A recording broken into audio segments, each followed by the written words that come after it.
आज एक अनकंफर्टेबल बात करनी है, ऐसी बात जो साल दर साल स्क्रीन पर दिख रही है पर कोई बोलता नहीं है।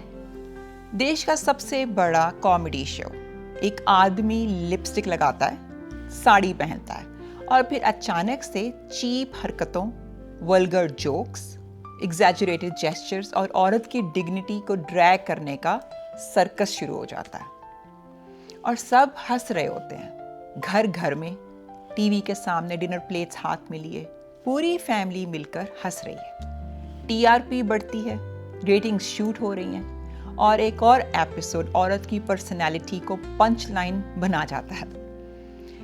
समझ लो ये प्रॉब्लम क्रॉस ड्रेसिंग की नहीं है। आर्ट में क्रॉस ड्रेसिंग एक ट्रेडिशन है, थिएटर, सिनेमा, ड्रामा सब में हुआ है।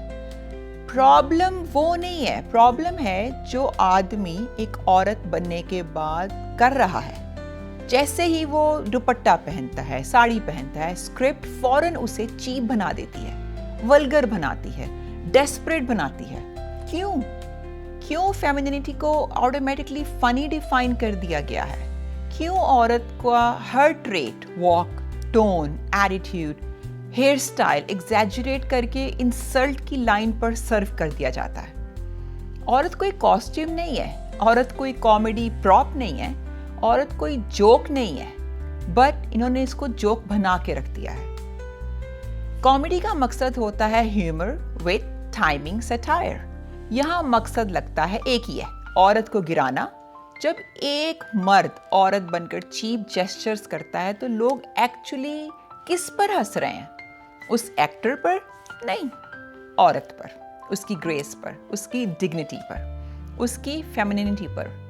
वो फनी नहीं होता, वो कंडीशनिंग होती है, slow, silent but powerful conditioning, जो हर हफ्ते, हर वीकेंड, हर एपिसोड के साथ सीधा सोसाइटी के सबकॉन्शियस में उतारा जाता है। आप सोचो, जो छोटे बच्चे हैं, स्मॉल बॉयज, क्या वॉच और लर्न कर रहे हैं कि औरत की कॉपी करोगे तो सब हंसेंगे, औरत को नाप तोल कर ऑब्जेक्टिफाई करोगे तो क्लैप मिलेगी। Femininity equals funny. Small girls watch it and learn what? औरत होने का मतलब है जोक बन जाना। औरत की हर ट्रेट कॉमेडी मटेरियल है।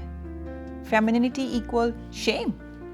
इससे सोसाइटी का स्टैंडर्ड ऊपर नहीं जाता, नीचे गिरता है और हम प्राउडली कहते हैं फैमिली शो। कैसी फैमिली, कैसा शो? ऐसी कॉमेडी जो सिर्फ पंच लाइन के लिए औरत की डिग्निटी सैक्रिफाइस करते, वो कॉमेडी नहीं होती, वो लेजीनेस होती है, वो क्रिएटिव बैंक्रप्सी होती है, वो एक चीप शॉर्टकट होता है टीआरपी के लिए। इस देश की कॉमेडी इंसल्ट को ह्यूमर समझ बैठी है, पता नहीं क्यों। हम स्मार्ट डायलॉग से नहीं, चीप ट्रोप से हंसने लगे हैं। आर्ट का लेवल तब गिरता है जब आर्टिस्ट को पता होता है कि ऑडियंस कुछ भी डाइजेस्ट कर लेगी, बस नॉइज मिलना चाहिए। बट द ट्रुथ इज, हम नॉइज नहीं चाहते, हम रियल कॉमेडी चाहते हैं। Comedy that is clever, comedy that is classy, comedy that makes you think, comedy जो किसी को नीचे गिराकर नहीं बल्कि सोसाइटी को थोड़ा ऊपर उठा के हंसाए। देश बदल रहा है, वुमेन्स वॉइसेस बदल रही हैं, रिस्पेक्ट का स्टैंडर्ड भी बदल चुका है। तो कॉमेडी का स्टैंडर्ड इतना पीछे क्यों और इतना गिरा हुआ क्यों है? क्यों हम इतने डर गए हैं कि क्रिएटिविटी से, कि हमारा सबसे बड़ा कंफर्ट जोन सिर्फ औरत का मजाक बनाना रह गया है? बस एक बात समझ लो, वो ह्यूमर जो किसी की डिग्निटी तोड़कर मिले वो सिर्फ आवाज होता है, कॉमेडी नहीं होती। कॉमेडी पावरफुल टैब है जहां वो कल्चर को इवॉल्व करे, डिग्रेड नहीं। जब वो इंसान की सेंसिटिविटी रिस्पेक्ट करे, इंसल्ट नहीं। जब वो हंसाए पर किसी को तोड़कर नहीं। और सबसे इंपॉर्टेंट बात, औरत एक पंच लाइन नहीं है, औरत एक प्रॉप नहीं है, औरत एक जोक नहीं है, औरत एक पूरी दुनिया है। और दुनिया को टीआरपी नहीं, रिस्पेक्ट चाहिए। I'm Aisha, this is Shaifonia. I'll see you guys soon. Love you.